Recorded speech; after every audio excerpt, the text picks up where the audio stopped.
Welcome to another episode of the Church Media Guy Show. And if this is your first time and you're not sure what's going on here, but you want to learn how to use and exploit video and media and technology and all that cool stuff so that you can help share the gospel in the digital world, you can start now by clicking that subscribe button and ringing that bell. With me, as always, is my partner in crime, the lovely, the talented, the bearded Justin Nava.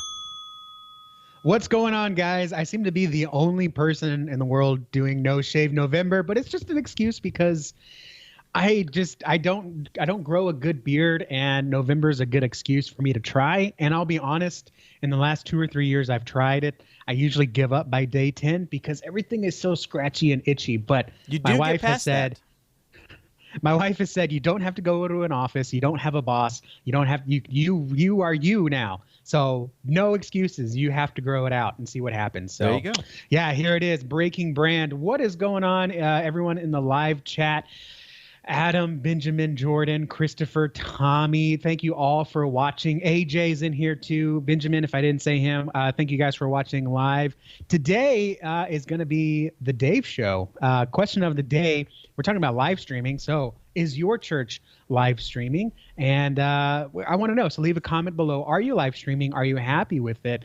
And today we're going to give you kind of an audit that you can run on your own, led by the lovely, the talented, the always bearded, not jealous, I'm not jealous of him at all, Dave Curley.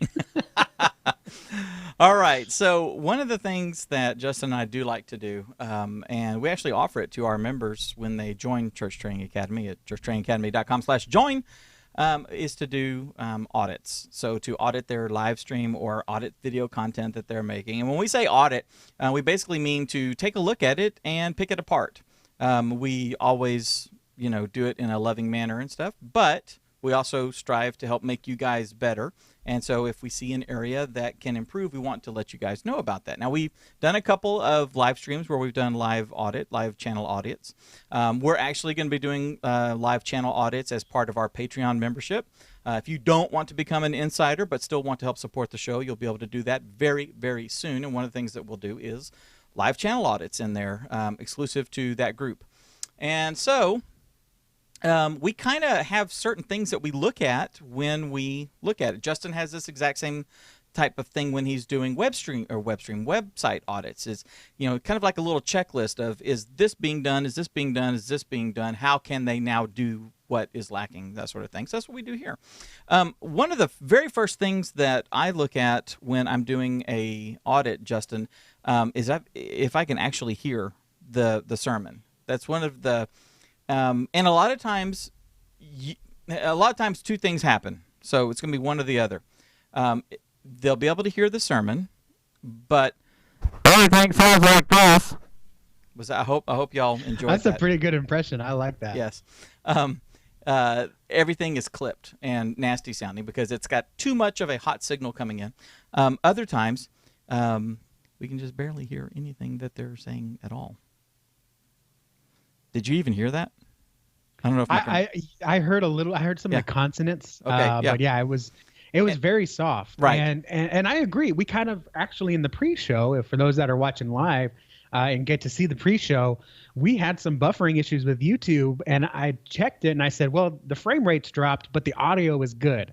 And we were kind of like, well, that's the important part, right? So the audio really is. When we're doing live streaming, we talk about camera, we talk about filters, we talk about Zoom, but none of that matters if you can't hear the sermon, right? Yeah, one of the rules, and I actually talked about it in the last 2 videos I put up, the one where we make the cake pan light, which is the one I'm actually using, and then the one with me with the shower cap on my head, and how we used a shower cap to make a video light. The key when you're doing video is that people will forgive bad, mislit, kind of low res even video if they can hear and still get the message that they're trying to get. Yeah. Whereas if it's gorgeous and it's sharp and it's just the camera movements are like butter. I mean, they're just so smooth and everything's every single graphic is perfect and the colors complement and it pops and it's wonderful. But it sounds really bad. Then that was me saying it, but it sounds really bad. I'm very curious why you switch to a heavy Southern accent every time you do that example. It's almost like you've seen it in a certain kind of church. I don't know. Maybe I'm just imagining it. Yeah, don't take that personally, Tommy. Ha! Just kidding. Just kidding, Tommy's one Tommy. of our insiders. We love it. Yes. No, it's just if the audio is bad, then they can't get the information. I mean, they're reading subtitles, and if you have auto subtitles turned on, those are going to be inaccurate because it doesn't have a good signal to pull from. So the main thing I took my son's salmon to church. Right. So the main thing to do is to make sure that your audio is now. Here's a clue that you guys little insider tip. Most of the broadcast services that we use, the live streaming platforms that we use, whether it's YouTube or Ustream or Boxcast or Facebook, Twitch, whatever, any of these things, their goal as a platform is to make sure that the person watching is happy and is enjoying it and is having a great viewing and oral experience. Okay, so in order to do that, they know that there is, from one extreme to the other in technical knowledge out there, who is sending stuff. So one of the ways that they try to kind of help ensure that is they bring the levels down for the audio that's coming in. So when the audio comes in, they automatically have it set at, like, say, -12 or -18 or something like that. It's a softer signal, so that if you're overdriving it, it comes in and it doesn't actually get really bad. Okay. The thing is that when we're using OBS or a TriCaster, that you want to keep it in that 0-ish range, where it would be hovering in the yellow on your meter and sound great. You want it kind of hovering in the red where you feel dirty and it's like, I'm sending out the worst signal possible, and when they get it, it comes down and then it comes out to level. If you've ever had people say, I can't hear the audio, it's not good, can you turn up the, you get texts right in the middle of the service, turn up the audio, I can't hear the audio, and grab your phone and go listen to it, and you're like, audio's all the way up, I got my earbuds in, I still can barely hear it. It's because you're not sending enough signal out the door. So just make sure that they can hear it, and check it on various devices so that you have an idea of what the user is going to be experiencing there. Yeah, can I jump in real quick and just suggest what I would always do, or what I always do? First of all, I always have my, until last week, sorry, I lost them. I always have my AirPods on me. Whenever I run the stream, I always watch it. I always take, a wired headset like this. Oh, did we lose the stream? I think we lost the stream. Hang on a sec. We're still live? Yeah, we're still live. Okay, good. So what I do is I always take a wired headset like this, and I will watch it on the computer and see what it sounds like there. And then I will grab my AirPods and walk out to the sanctuary, or excuse me, to the foyer, and I'll put my AirPods in and I'll watch the stream on my phone and take a look at it there. So I can kind of hear what it sounds like in a busy room with headphones on. I can hear what it sounds like out in the foyer on my AirPods. Then I'll take them off and hear what it sounds like on my phone and try to get a good balance. So that way I can kind of hear what it sounds like at the right time and make adjustments on the fly. Because if you're just watching it after the fact, and then you got to remember, okay, so what did it sound like here? The different speakers, different position of the lapel mic varies from week to week. I try to get the audio set up on the fly, so I always have headphones on me so I can test it on those different devices. And my team knows to do that too. So just a quick throw out there. Great, that's awesome. I agree as well. Yeah, and using wired headphones eliminates the possibility of any kind of radio interference as well. It's deliberate what you're doing, All right, so number two, do you have to squint in order to see what's going on when you're looking at the video? A lot of people, especially when they're getting started, they don't have the team. They don't have someone who's dedicated to like running the camera. They just kind of set it up in the back, and then they move on with all the other myriads of things that they have to do. Look, it's important that you get someone to run the camera. It's really important. You have to stop and think about how people consume content. Pay attention to yourself as you're walking through your day today. Anytime you want to check something, do you want to check Facebook? You want to ask Google something. You want to see if you can actually get it on Amazon or not. Do you drop everything and run to your desktop computer sitting at home? No. Do you reach over in the back seat of the car, fumble around with your backpack, and pull out your laptop, pull over to the side of the road, set it on the armrest, and open it up, and then go with it? No, you don't. What do? The same thing every other bloody person on the planet does. You grab your phone and you use it. Hey, check out this video. Okay, I'm going to head home now and go get on my computer so I can bring up YouTube on my desktop and look at. No, you don't do that. Everybody, like 80% or more of the people, are checking their phone for any given piece of content, which means even Martha, the 75-year-old grandmother who's watching the live stream, is going to be, good chance, grabbing her iPhone 5 and going to the church's website and clicking view live and watching it on that. So you need to check your camera, okay? If you can't have it manned, okay, like there's no one in your church, I mean, out of everybody in those pews and all the little heads that we see, there's literally no one who has the skills to stand behind the camera and do this, okay? They don't know how. Then at least frame it up a little tighter, okay?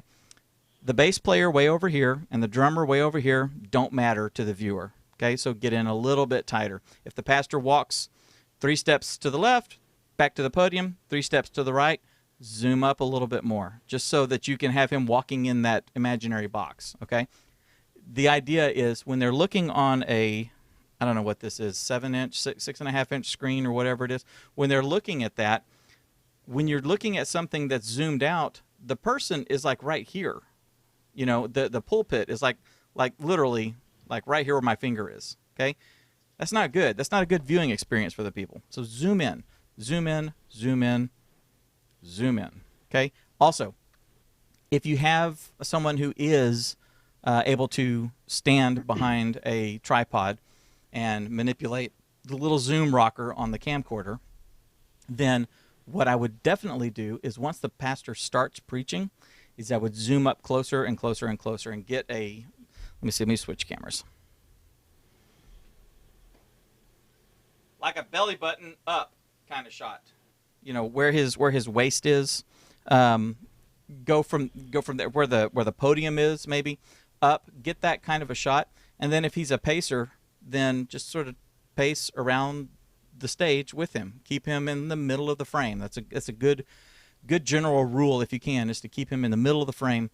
And if you see him start to move, then kind of start moving as well. Don't wait for him to move and then try to catch up, okay? Actually pay attention to what's going on in the little screen on there. That is going to provide a much better viewing experience for the person who's watching it. They're going to be focused on the words that the pastor is saying, so let them also visually focus on the pastor. Yeah, can I jump in here real Please. quick and just two things?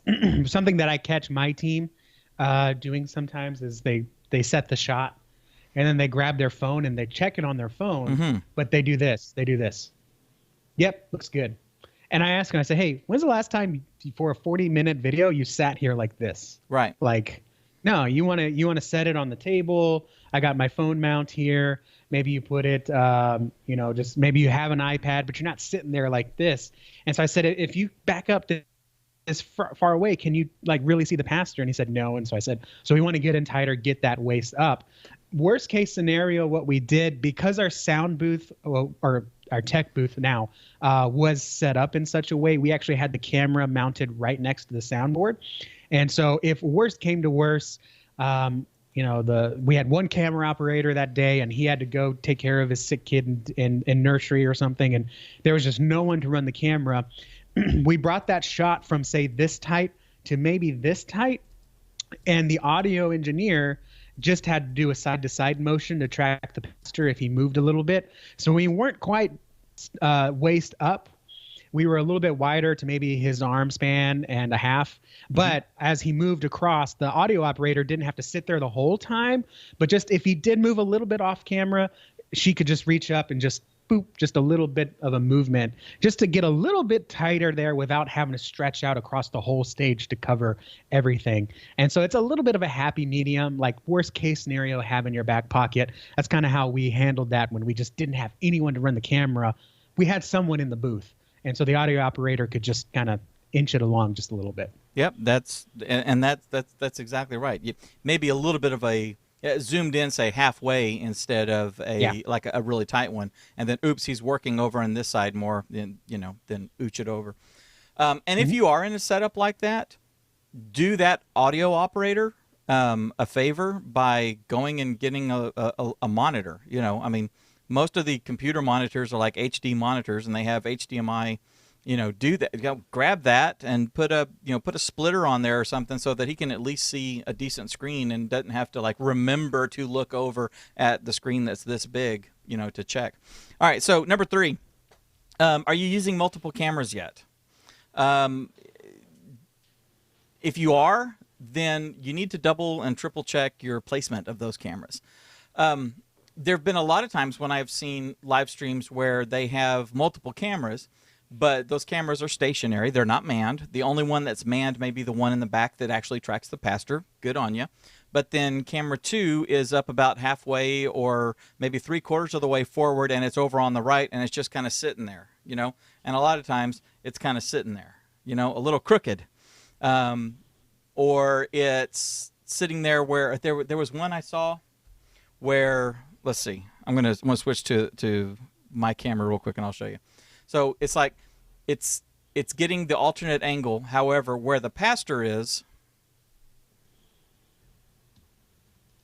like that. The pastor is like over, and this is where he is for the majority of the service. So it works out really good when the band members are all over here and doing their thing. That's a great shot. But when the pastor gets up to preach, this is your alternate angle. There's nothing interesting about this at all. You're not creating dramatic tension. You're not creating the feeling of isolation. You're not creating the feeling of confusion that you would be if you were like filming for a scene in a movie or something like that. So check those. Make sure that they're in the right place. If they're sort of out there, you need to check it every morning, like before you guys get started. Someone runs up there, double checks, and make sure that the framing is okay, because Miss Ethel's going to bump into it when she walks by, and then she's going to kind of adjust it a little bit and go, oops, and hope that it's okay. And then we're going to be, looking at the ficus that's over by the organ that you don't play anymore. So keep that in mind. Hey, can I ask a question? Please. For those that have multiple cameras or look, yes, in this audits session, I've always had a question because I've never run a multi-cam setup. Is there an angle rule? Like when you have 2 cameras, do you want to try to get them 30 degrees apart as far as angle of view, or do you want them just kind of like, I just put them 20 feet apart to create a little bit of an angle? Is it worthless if they're less than 20 degrees of an angle? Because I know, when you do jump cuts, post right. edit, multicam, I don't know what you call it, but a video, right? When you do a cut, you want to have 45 degrees to make the cut smooth. Is there something similar to that with live streaming? You want to try to, unless you're doing it on purpose, you want to try not to break the 180 degree rule, which is the plane that the action is happening on. You want to, you're at perpendicular, let's say, to the speaker. You don't want to go more than 90 degrees around that arc. Let me cut to the so like that arc. You don't want to go more and behind the pastor or something and shooting back, right. Unless, okay, and that is usually for doing like scenes in movies and stuff like that, where if there's nothing happening back here, then there's no need to try to break that 180 degree rule. You wouldn't want to, like in an interview, have the wide shot showing the 2 people sitting there, and then we got a camera hitting this guy, and then the camera that's hitting this guy is way over on the other side. You don't want to do that, because if the people are sitting in the room, that's not how they would be looking at it naturally. Okay, right. So there's those sort of things. But when we're doing something live like this, you got to remember we are broadcasting a live event that has a mini concert at the beginning and has a keynote speaker for 45 minutes and then has a short little concert at the end. Technically, that's what's happening during what we're doing. So, having a camera that is off to the side and breaking that rule and shooting, sideways to the pastor is okay. Having one that's back behind that's shooting over the pastor's shoulder so you can see people in the audience, that's okay. The most important thing is to make sure it's framed up right. And if it's going to be a shot that you kick to every now and then just to break up visual interest, then just make sure that it's framed decently, Even if it's a medium shot or a full shot of the pastor standing at the podium, kind of, and from where it is, he's kind of at an angle, so that when he turns around to talk to the people over here, you're now getting a little bit more of a head-on shot, and you use it the 3 times that he does it the entire. It's okay. If it can be manned, it makes it even better. Okay, and if it is manned, make sure that that the person who's running it knows the kind of shots that his camera or her camera is doing. You're responsible for when the pastor turns to his left to talk to this half of the audience over there. When he does that, we're going to cut to you, so make sure that he's framed up good. And if he comes walking over closer to you, be sure that you kind of tilt up a little bit, because his head, as he's walking to you, is going to get out of the frame. Little things like that. And practice. And Jonah in the chat, last question, and we'll move on from multicam. Jonah, I guess we should do a show on multicam. Oh, definitely. But Jonah said we have 6 cameras, 3 are on the pastor. So is it good practice to go from middle to right, right to middle to left? You don't want to go from like left to right. Is that correct, or does it matter? 3 of them are on the pastor. Yeah, so he's got like a left camera, middle camera, right camera. Are these 3 sitting next to each other? That doesn't say so, but let's assume like right section, middle section, left section. And he's just talking about as far as smooth transition, should you just bounce from one to the next, and not go from like far left to far right? No. You're thinking about it wrong. Okay. You're thinking about it wrong. You cut to where the action is and what the emotional thing is. So the one on the right, is it a close up? The one on the left, is it a wide shot? Or a medium wide shot? The one in the back, is it a close-up that tracks him as he's walking across the stage? What is going on? What's he saying? What's going to give the most impact? The technical director is the one who's responsible for doing that. Most of the time, the technical director is the guy who's also doing the switching. So you be looking at the cameras and what's happening.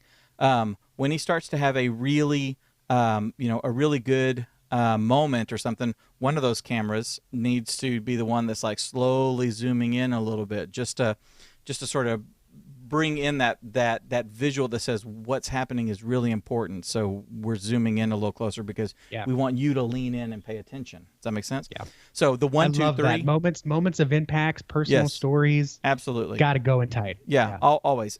And when so Jonah, we'll talk about that a little bit more in a separate show, because it definitely needs to go deeper than just transitioning. Yeah.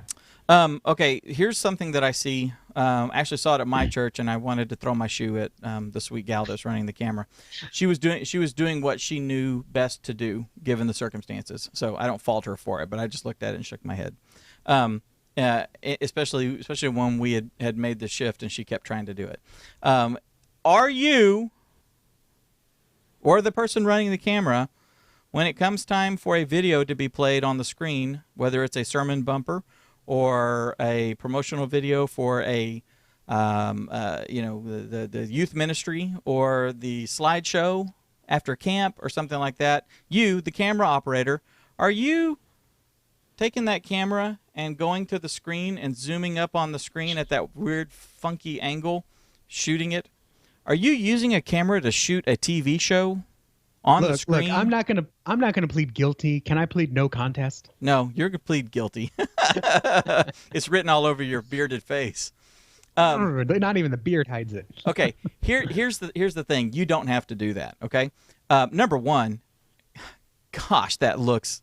It makes the local cable access TV show run by the goth chick who reads Poe the whole time. It makes that look high fidelity and just the best television ever produced compared to what you're doing. I understand why you're doing it. The people at home need to see this. That's not the solution. The solution is to take one step back and realize what you're doing. We're live streaming or we're recording, on a computer or something like that. Okay. If you're live streaming, number one, you should be recording. If you're live streaming, then you're using some sort of software, right? Or are you just going to Facebook Live? If you're going to Facebook Live, put something in between your camera and Facebook Live so that you can have some flexibility. What do I mean? Something like OBS, or Wirecast, or I'm using vMix on a PC here, whatever.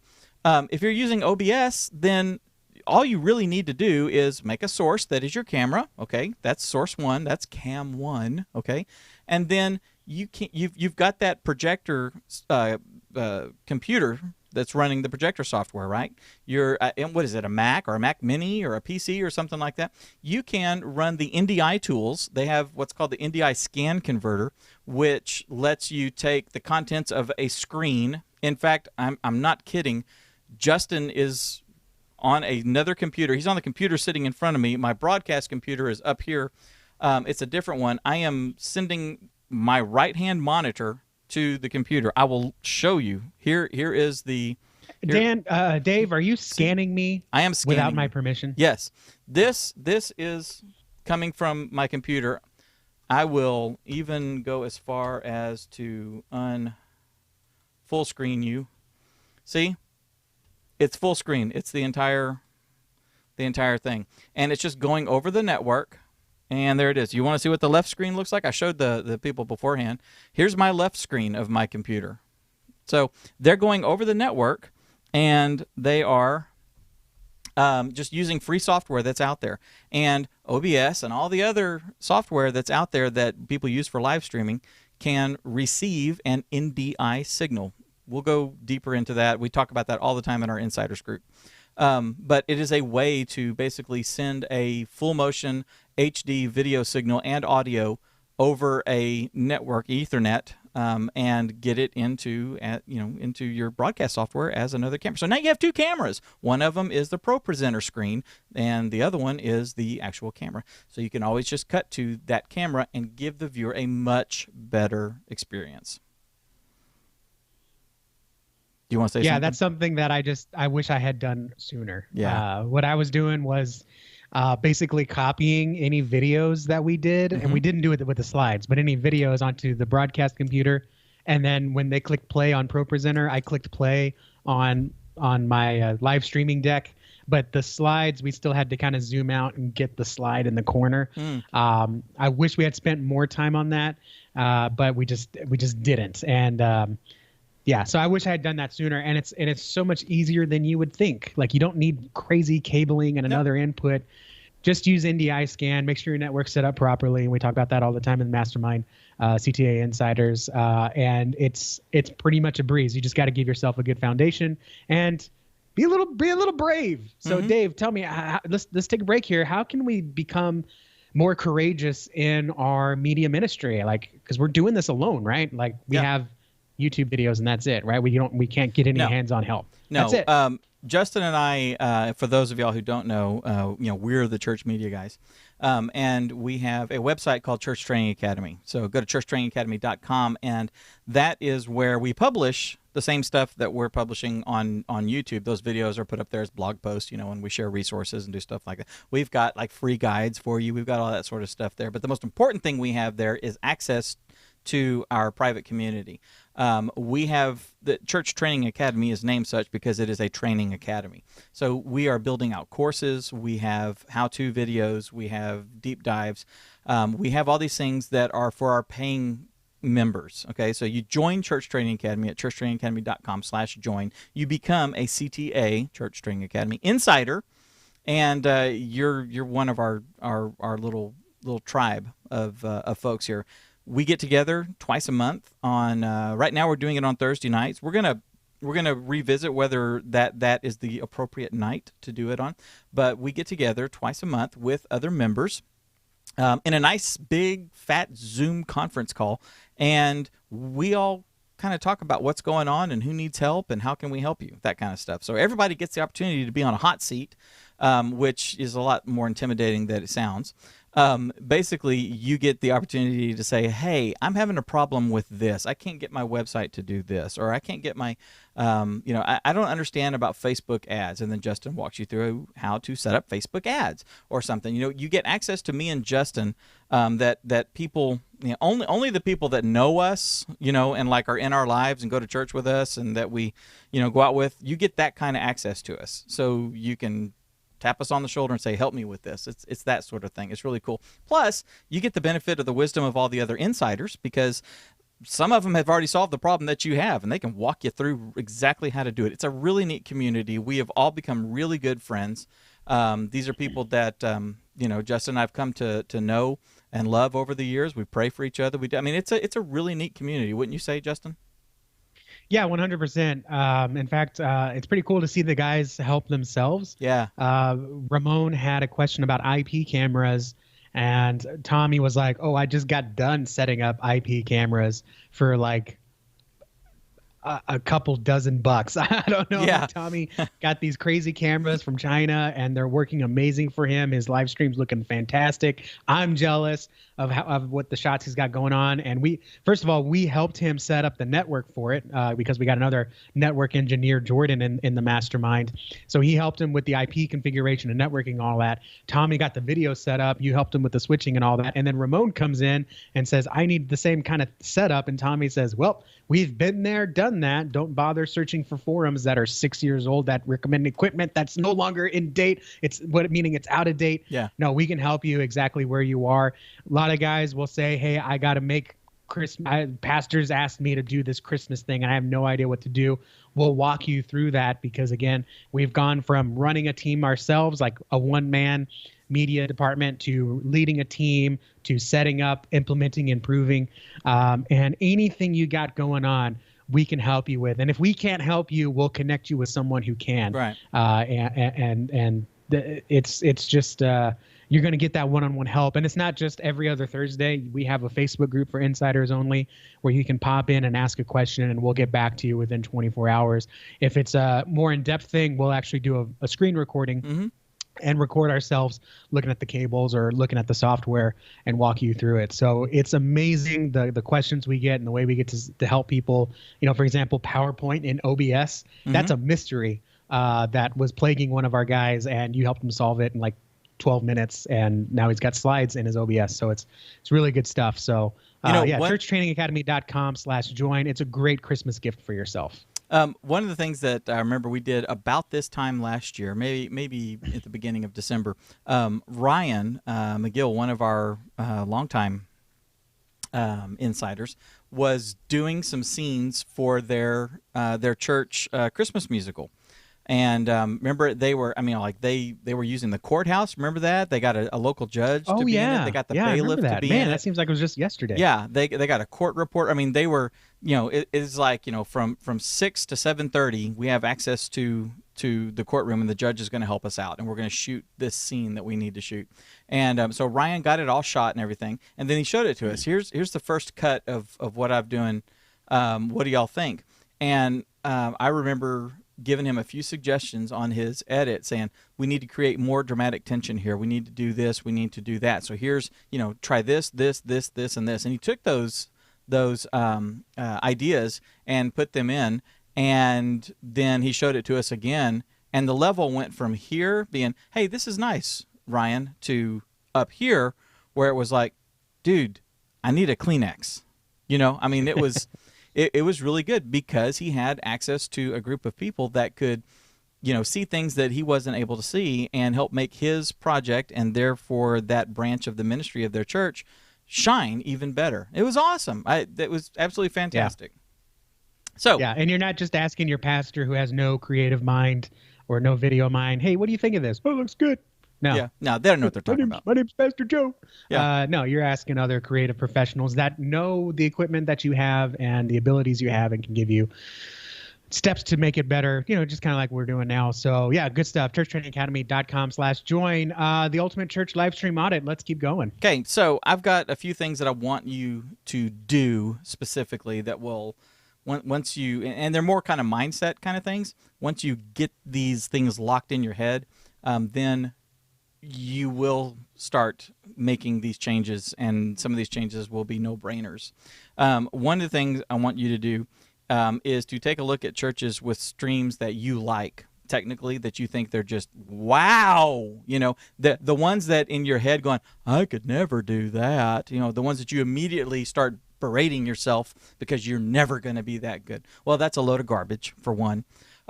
Anything and everything that any of the big churches, the big, huge churches, with, $5 million media budgets and stuff, any of those churches, the things that they're doing, you can do.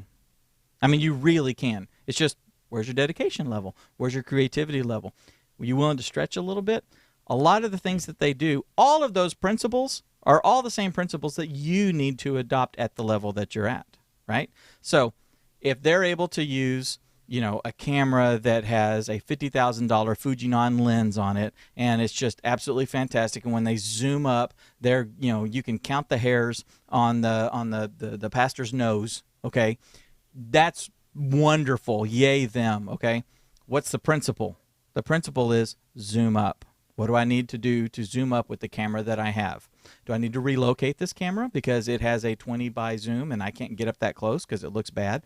Okay. Well, move the camera halfway up the aisle. Figure it out. Go get a little 2 times magnifier, telescopic lens that you can screw onto the end of your camcorder to get that extra distance. Okay, whatever. Just adopt the principles that you're seeing in there, the things that they're doing that you like, and try to emulate that as much as you can. Do keep your mind focused on what it is that you're doing, okay? We say this all the time. Everybody hears us say this. We are in ministry, okay? Stipulated. Don't ever have to mention it again now. Because we're in ministry, our goal is to make sure that the people that are partaking in what we are making can be ministered to and not distracted by, okay? So set that aside and think about what it is that you're actually doing. What are you doing, Justin? You are producing a television show. You're producing a live broadcast of a live event that has a small concert at the beginning, a keynote speaker for about 45 minutes, and then a little concert at the end. That's what you're doing. You're doing the exact same thing that a Billy Graham evangelistic telethon, whatever thingamajig, the big stadium thing, you're doing the exact same thing on a smaller scale, okay? Which means you need to be thinking about the audience and what they're going to be seeing, and you need to be providing them with the best possible viewing experience. So you need to up your tech skills. You need to up your camera skills. You need to practice. If the panning is jerky, you need to see what you can do to smooth out the panning. Is it just simply, hitting a little WD-40 on that cheap $25 tripod, or is it asking one of the people in the church if they'd be willing to donate $100 so you could get a tripod with a better head, whatever, But remember, you're producing a live television show or a live recording TV show that they're going to watch later. So keep that in your head and try to seek that technical excellence as much as you can. And let's see. Do definitely eat your own food. Isn't that what you called it when we talked about this last year? Yeah. Consume your stream the way people are consuming your stream. So, and if you need to, and you see people in the chat or people that are watching, ask them what they're watching on. Is Miss Edna watching a 12-inch iPad, that her son gave her 4 years ago? Great. So you need to be looking on a screen that's, I don't know, you got a 13-inch Chromebook or something. Look on that and see how does it look at that, when on a 12-inch screen. Check your phone. 80% or better of the people are viewing content on their phone. Even if they're at home sick in their bed, they're not getting up and going and sitting down at the desk, or getting up and going and dragging their laptop back to the bed and stuff like that. What are they doing? They're reaching over on the nightstand while they have the flu, and they're going to the church's website, and they're trying not to pass out, and then they're propping it up on the Kleenex box, and they're laying there sideways, and they're watching the sermon and, just sort of letting the Spirit wash over them as best they can while they try not to die. Not even casting it to that bedroom TV they just bought a Fire Stick for. No, right. They're watching it on their phone. That's right. Also, if you're broadcasting on YouTube, then go to YouTube and look up your church's channel. See how it looks on your 70-inch UHD thing. How does it look? Does it look really good? What can I do to make it look a little better? Consume it the way the people are consuming. Get an idea of what they're looking at. And you'll see all these other things that I talked about. You will see them. They will be glaring examples when you're looking at it on your phone and you're going, I can't even see the pastor. What color suit is he wearing? See what I'm saying? So yeah, that's it. That's my list. I would honestly checklist this. Now I try to do something creative every day. So I would say, when you think about how people are consuming it, make it a point every week to watch 10 minutes of your sermon that you broadcasted or your team is broadcasting, 10 minutes to listen to it in your car. Put it on Facebook Live, but put it down and listen to it in the car. Listen to it with headphones, without headphones, nice headphones, cheap headphones, on a laptop, on an iPad, with a Fox, in a box. Listen to it in all the ways that people might consume it, and do that every week. Every week I would do that. On Monday, I would, in fact, I do it with us too sometimes. After we were done recording and I had to go back to the office, I would go back to the middle of that show and I would listen to it. And I would listen to, for me personally, am I stuttering? Am I making eye contact with the camera? Or am I looking at the chat too much? You see me looking off screen a lot because I'm trying to monitor the chat. Are we having a good back and forth? Am I over talking you? Those are the things that I'm looking at. But as a church live stream, I would say, am I panning the pastor? Is the panning too rough? Am I getting tight enough? Lighting, our new pastor at my last church, loved to walk out of the lights. And so, make note of that. And then when budget comes around right now, because it's November, tell pastor, it doesn't look good when you walk out of the lights. We need to get some more floodlights or a new spotlight or something so we can see you on camera. These are the things that you don't see or even notice when you're sitting there in front of that computer. So I would make it a point, 10 minutes every week. Watch your own stream the way people do it. And then make it a point to you can just search on YouTube, church service, and then put in the date yesterday, or just search sermon about grace or something like that and take a look at what other people's sermons look like. You may find something that you really like, and do that every Monday, every Tuesday. Do it before Wednesday. Do it at the church with your team 5 minutes before music practice starts. Make that a check box on your checklist, right? Make a checklist and make that a point. So that way, you know exactly what that is. And then also, number 7, we were talking about your job is to produce production value. Make it a point to look at your setup once a week and say, what's missing, right? And you could double it up. You could say, you know what, we're really missing a second operator. And then the next week, you know what, we really need that second operator. But then the next week you realize, you know what, the pastor keeps walking out of the lights. We really need new lights. Write that down. So at the end of the year, when budget comes around, your pastor says, hey, what do you need? We have an $800 surplus. You don't have to sit there and think, oh man, what do we need? I don't know, a new lapel mic? No, you don't need that. You need better lighting. You need a faster computer. You need a new processor. You need a capture card. You have all this stuff written down because you've made it a point to audit it every week. What's missing that's making this from a top tier production at our level? So put that down. Yeah, this is mindset stuff, but consume your stuff 10 minutes a week. Take a look at what's missing and make it a point to find another church and see what they're streaming. You don't have to find a new church every week, but find a new church every month and just pay attention to what they're doing. What are their transitions like? How smooth is their movement? Bumper videos. You can find a bunch of stuff that you can pull and swipe and find inspiration from, but make it a point to put it on your checklist as part of a weekly audit of your live stream. And just minor changes over time, right? How do you eat an elephant? One bite at a time, right? So in a year's time, you will have taken a big chunk out of that elephant just by tiny little bites every week. Kind of what me and my roommate used to say, help future you, right? And thank past you. Yeah, that's good. That's good. Okay. What does elephant taste like? Is it good? It tastes like chicken. Ah, cool. barbecued elephant on the Prove me wrong. Prove me wrong. Tastes like licorice. Yes. But you wouldn't know any different. I don't know. Licorice. Good stuff. Yeah, really, really good active chat. Don't forget to like the video. You're watching on YouTube, like the video because that'll help more people find it if this has been helpful for you. Dave, you got anything else right now? Do we have any questions or anything from the chat? I know they're having a conversation in there about shooting. Yeah, dude, they are. The chat is on fire, helping each other. Adam had a question, #question. If you have multi-cameras, what % of your shots do you try to capture the crowd?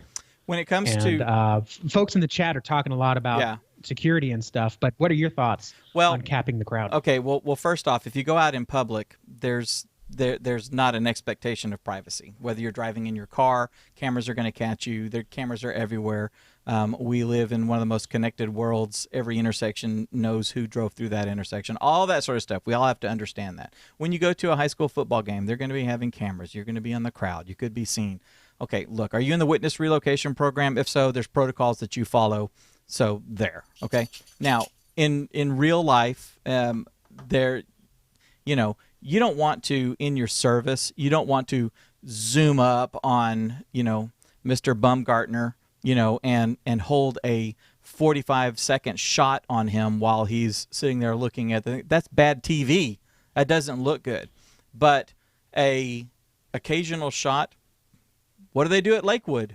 What do they do at Harvest? What do they do at any of these other churches? What do they do at Charles Stanley's church? What do they do? I mean, what do you see, when you're watching, TD Jakes and stuff?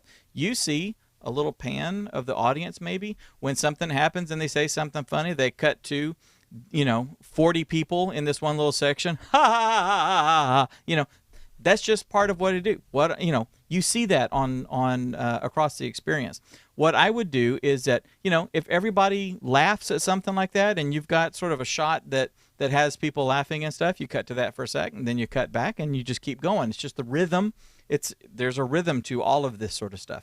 You just sort of flow with that rhythm and stuff. What I would do, and actually what I'm going to do at the next camera upgrades that we do at the church is have a camera that's a PTZ that allows me to set up certain, preset shots so that, say, if someone who's sitting right beneath where the PTZ is and they sit there every week and they hold their Bible on their lap, I'm going to talk to them and say, hey, when it comes time to start reading the scripture, or when he says, turn in your Bibles to, or something like that, I want to have this camera up here just kind of shoot over your shoulder while you're sitting here, and as you're thumbing through, I'd like to use that as a shot in my thing. Is it okay with you if I shoot over you? Sure. Okay. It's a big deal. I mean, I don't know anybody who's going to go, no, don't show me turning pages. Okay. Excuse me, ma'am, the person sitting behind them.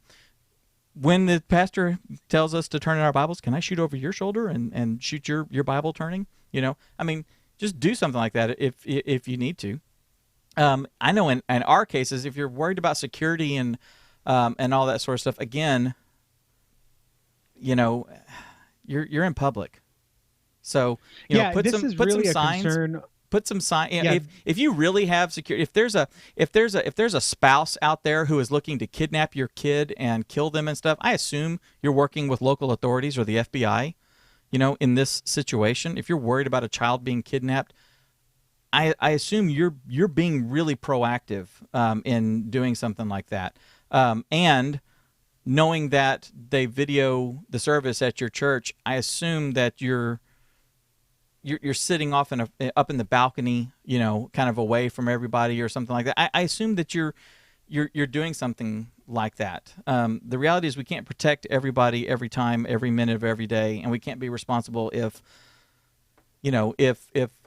the guy is trolling church live streams looking for a crowd shot to find out where his wife is and stuff. I mean, if it's that bad, you're already working with local authorities and possibly the FBI, I would think. So yeah, let me jump in here. I hear this concern a lot from smaller churches. Here's the deal, though, because I actually did work in a media ministry where we had a family that was fostering, and they could not have the kids on camera or anything. Okay.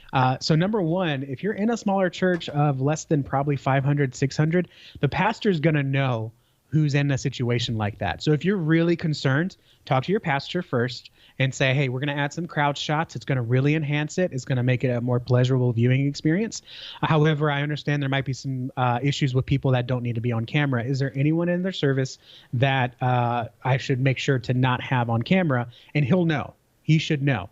Number two, these families that come in, we had one in my last church that had a what do you call it? The ex-husband who was like trying to figure out where the kid is at all times or something like that. I don't know. She literally walked in, and the first thing she did was told one of our leaders, hey, no, these security cameras, do they broadcast anywhere? Are they only internal? Because we can't have our kid being broadcasted anywhere. And of course we say, well, we have a photo guy roaming around me, but we'll make sure that he knows not to photograph. And I met the family and I met the kid. I got to know his face. If it's a larger church, I'd put a red bracelet on him, or maybe not a red one to draw attention, but like a fun little, hey, Jesus loves you bracelet. And I know whoever's wearing that Jesus loves you bracelet cannot get photographed, you know? And that's not a bad idea. They'll tell that to your things team. out. They should know they walk in the sanctuary. Anywhere they go, they're going to look for cameras and make sure that if there is a camera, they'll address it with the leadership. So I know security is super important, and we want to put it on this highest pedestal, but there are already protocols in place that we don't have to sweat over it and miss an opportunity because of something that's really a non-issue. So I hear a lot from smaller churches, and those churches have leadership that already know the people that are in that position, so they should be able to guide you in that. And then two, when these people come to church, they're gonna find the camera, and they're gonna find a leader and say, we can't be on camera, and then you'll know then. So there you go. That's just what I had to say. So it's a personal experience of my own, but also just talking to other small churches. It really is more of a small church concern, and the leaders will know. And you can always put put signs up, as they're going in, that says video in use, there you go. And someone who's looking for stuff like that, if they see that, then they may talk to the greeter at the door and say, hey, who do I talk to about this? We can't be on. Oh, come talk to our family pastor, So yeah. Tommy said he had the problem of fear, but after he started and saw the benefits, and now I want to know why we didn't. Sorry. It's an answer to. But he said it's an answer to what. But it's a good answer for everyone. He said they had the problem of fear, but he started it and they see the benefits. And now when he doesn't live stream something, people want to know why. Right. So it's a complete turnaround for his ministry as far as not doing something versus doing something. Right. So that was an answer to a comment that someone said that most small churches are afraid of media ministries, and that's the thing. I just want to encourage small churches out there. Don't be afraid of having a media ministry. I mean, are you afraid of walking up to somebody and starting a conversation and sharing Christ with them? I mean, if you're ministry minded and stuff, this is a mission field. Not only is it going to serve the existing congregation and stuff, but you may be reaching people. I'm not kidding. We had somebody in Thailand the other day join us on Facebook. Praise God from Thailand, and I was like, whoa, praise God from Thailand. Holy man, that's awesome. Be surprised. We were able to minister to that guy way over in Thailand. Anyway, if this has been helpful, then be sure to like and leave a comment and do all that kind of stuff. You can also check out, we got a playlist over here that talks about some